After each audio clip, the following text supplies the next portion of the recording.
दोस्तों आज है हमारे पोल्ट्री फार्म का 18वां दिन और आज मैं आपको बताऊंगा ई कोलाई के बारे में। ये बीमारी बहुत सारे पोल्ट्री फार्मर्स को परेशान करती है और जिनके फार्म में आ जाती है तो लगभग 2 या 3 बैच तक चलती रहती है। और ऐसा इसी वजह से होता है क्योंकि उनको ज़्यादा नॉलेज नहीं रहती।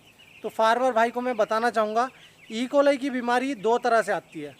पहला कारण है हैचरी। ये बहुत कम चांसेस रहते हैं कि हैचरी से ये बीमारी आपके फार्म में आए। कभी हो जाता है कि छोटे चिक्स में वो बीमारी आपके फार्म में आ जाए, तो वो शुरू से ही आपको उसके लक्षण दिखाई देने शुरू हो जाएंगे। जैसे 1 हफ्ता बाद आपको अपने चिक्स का जब आप पोस्टमार्टम करोगे जो मर जाते हैं, तो उसके अंदर हर्ट के आसपास पीले रंग की एक परत आपको दिखाई देगी। तो इससे पता चलता है ई कोलाई बीमारी का। और इसको अगर कंट्रोल ना किया जाए तो चिक्स की ग्रोथ रुक जाती है और धीरे धीरे चिक्स सुस्त होना शुरू हो जाता है। मतलब एक ही जगह पर खड़े रहते हैं, ना ही वो फीड खाते हैं और ना ही पानी पीते हैं। उसके बाद धीरे धीरे वो मरने शुरू हो जाते हैं।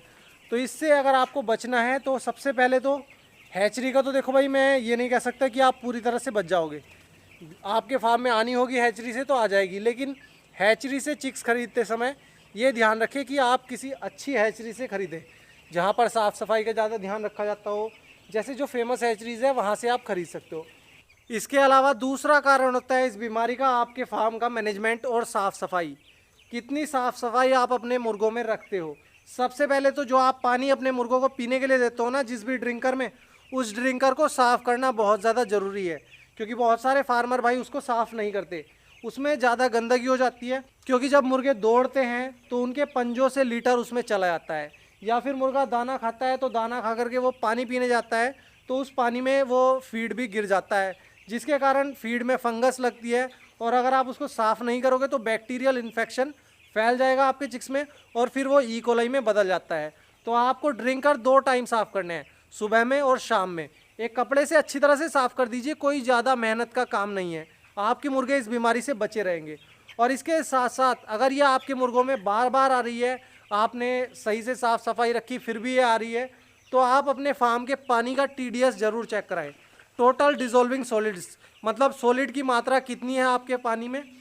तो इसके लिए एक TDS मीटर आता है, मैं लिंक डिस्क्रिप्शन में दे दूंगा। अगर आपको ख़रीदना है तो आप ऑर्डर करके मंगा सकते हो। पैसे आपको तभी देने होते हैं जब आपके यहाँ पर वो पहुँच जाता है। तो लिंक नीचे डिस्क्रिप्शन में है, या फिर आप मार्केट से भी ख़रीद सकते हो। आपके मार्केट में कोई प्योरीफायर सेल करता होगा, वाटर प्योरीफायर जो होते हैं, तो वहाँ पर आपको वो मीटर मिल जाएगा और आप उसका इस्तेमाल भी बहुत आसानी से कर सकते हो।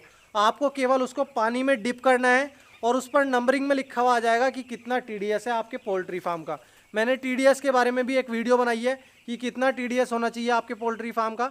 लगभग 300 से 400 के आसपास है तो कोई प्रॉब्लम नहीं है, लेकिन अगर 500 या 500 से ज़्यादा हो रहा है आपके पोल्ट्री फार्म का TDS, तो आपको उसके लिए वाटर सैनिटाइज़र का इस्तेमाल करना होगा। इसके बाद भी आपको अपने पोल्ट्री फार्म में कुछ सावधानी रखनी होगी, जैसे कि बायोसिक्योरिटी।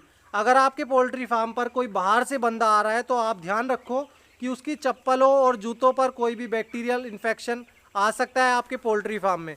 तो सबसे पहले आप नीचे चूने का छिड़काव करके रखें अपने फार्म के दरवाजे पर। अगर कोई बंदा आएगा तो वो उस चूने पर से उतर करके जाएगा तो उसके चप्पल या जूतों पर जो भी बैक्टीरिया होंगे वो सब खत्म हो जाएंगे और आपके फार्म के अंदर कोई भी बाहर से बीमारी नहीं आएगी। वरना मैंने देखा है बहुत सारे पोल्ट्री फार्मर इस चीज़ पर ध्यान नहीं देते। तो कोई भी बंदा किसी दूसरे पोल्ट्री फार्म पर जाता है और फिर वो आपके पोल्ट्री फार्म पर आएगा, तो इससे बीमारी के आने के चांसेस बहुत ज़्यादा बढ़ जाते हैं। ई कोलाई ही नहीं, कोई दूसरी बीमारी भी आपके फार्म के अंदर इस तरह से ट्रैवल कर सकती है।